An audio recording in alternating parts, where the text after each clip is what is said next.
Pitong dalagang. Tayo naghihiwa ng sibuyas. Nagawa tayo ng ating. Kinalbo ko nga sa alala kong building. Hello po! Isang magandang araw na naman. Grabe, terik ang araw ngayon. O, yan yun. Nakikita nyo ba?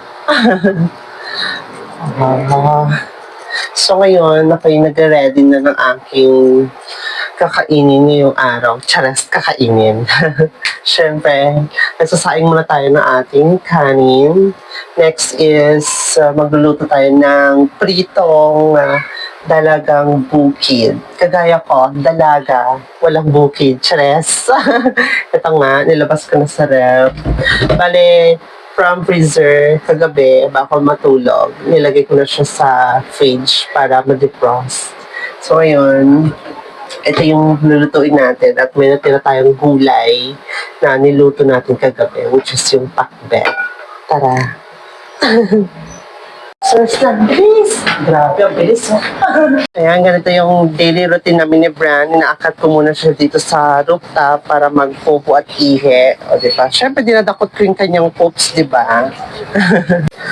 Kinalbo ko nga si Bran nakaraan kasi nga napasobra yung aking pag-trim. So sabi ko ikakalbo ko na lang. Total, mabilis naman yung pagtubo ng kanyang balahibo. Tingnan nyo ang tirik ng araw.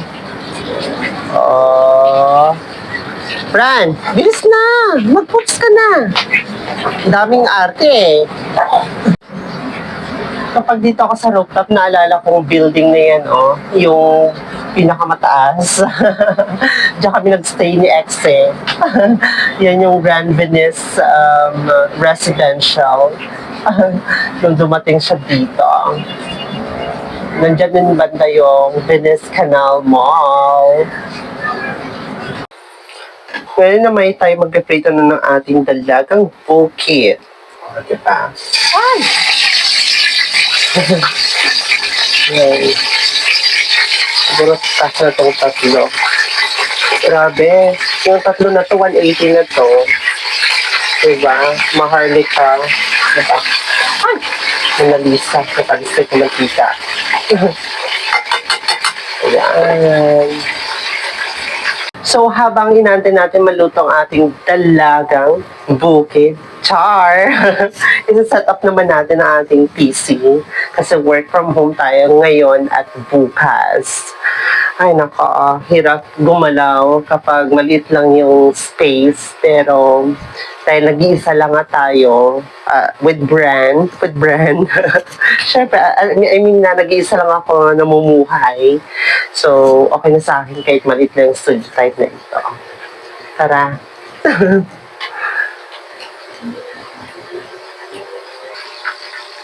Ngayon, gumagawa naman tayo ng ating sausawan. May natira pa akong white onion dun sa ginawa kong vegetable salad with chicken. So, tinatamad akong lumabas. Siguro, gagawin ko na lang it's toyo at saka suka. Dahil wala tayong calamansi or lemon. Iwain lang natin to. Ganyan. Ay, masyadong malaki. Okay, bawasan natin. Yan, ganyan. Alam mo, mahilig ako sa sa sibuyas. Saka yung bawang. Pinapapak ko yan. Of course, pati kamatis. Sarap kaya papakin. So, yung hiniwa nating sibuyas, lagyan natin ng konting suka. Kasi wala tayong kalamansi. At saka toyo. Toyo. Ayan. Ganyan. Okay na yan. Ako lang naman nag-iisa. Tapos, maglalagay tayo ng konting paminta. Ganyan. Tapos, paghaluin lang. Okay na ating sausawan. O, diba? Wala rin akong sili. So, okay na to. Pagtsagaan na lang.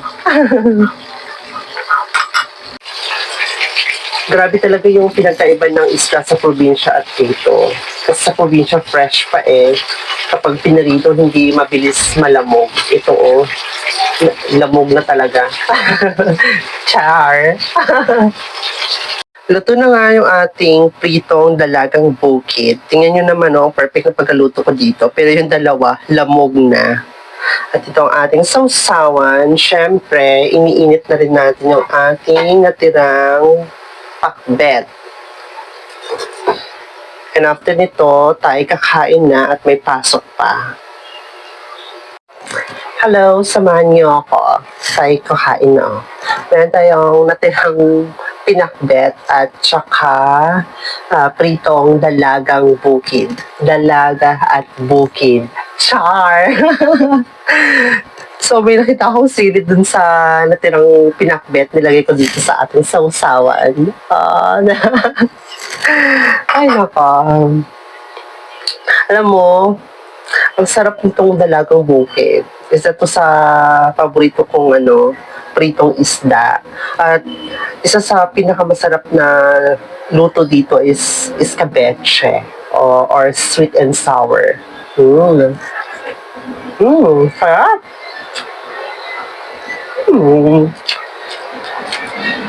Ngayon lang kasi ulit ako nakaluto na nakaprito ng dalagang bukid. Matagal na rin hindi ako nakabili nito.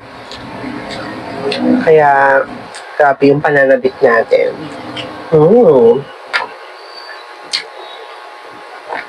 At itong ating natirang pinakbet, lalong sumanap.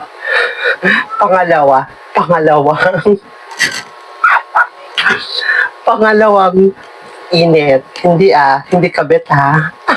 Char! Dami ko lang sinasabi, kumakain lang tayo. Tara na, bye-bye!